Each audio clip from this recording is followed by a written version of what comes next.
This is absolutely mind-blowing. The entire world has been staring in absolute awe at images that have just been released from the James Webb Space Telescope, a $10 billion piece of equipment that traveled over 1.6 million kilometers to provide us with the sharpest and deepest glimpse into the cosmos, capturing light from over 13 billion years back into the history of our universe. And while there's been much admiration of the science and technology that has brought us these images, this is much more than just a photograph. As scientists are already pointing out themselves, this is a means towards further discovery and finding out answers to questions we still don't yet know.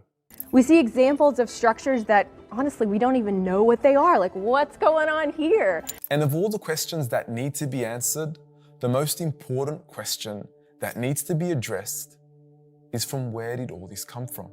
You see, as incredibly beautiful and mesmerizing this entire universe is, it still requires an explanation.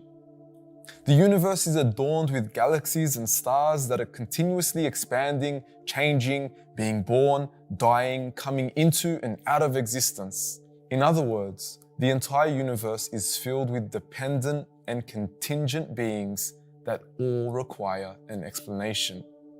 I mean, if this universe is 13.7 billion years old, then there clearly was a time when none of it existed.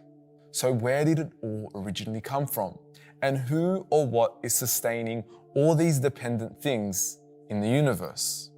These are questions that need to be addressed, yet they are questions that are outside the scope of science and beyond the realm of that which is observable and empirical.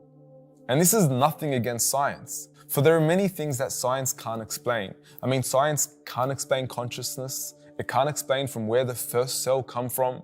It can't give an answer for why there is life instead of no life, or why there is something as opposed to nothing.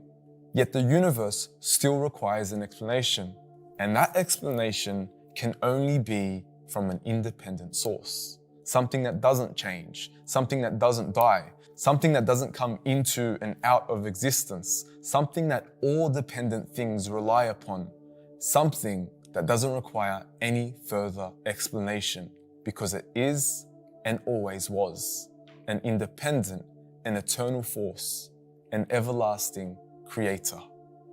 So while we can very well and rightfully so admire the science that brought us this image of this magnificent scene, let us not forget the one who gave us the scene to begin with, Allah.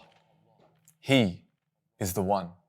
And you can go ahead and dismiss my claims and criticize me for bringing religion or theology into this, but let us not forget that it was this religion, Islam, that brought us much of what we know about the stars today.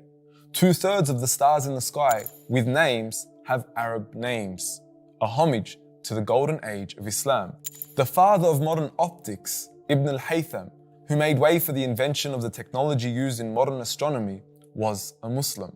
These are Muslims who were inspired by and driven by this book that constantly told them again and again and again to ponder over the universe and look into the sky for signs. A famous American astronomer once said, in the words of the famous Carl Sagan, somewhere something incredible is waiting to be known. And I have no doubt in that statement. In the entire universe and the creation of the heavens and the earth, there are signs of something incredible waiting to be known. And He is Allah.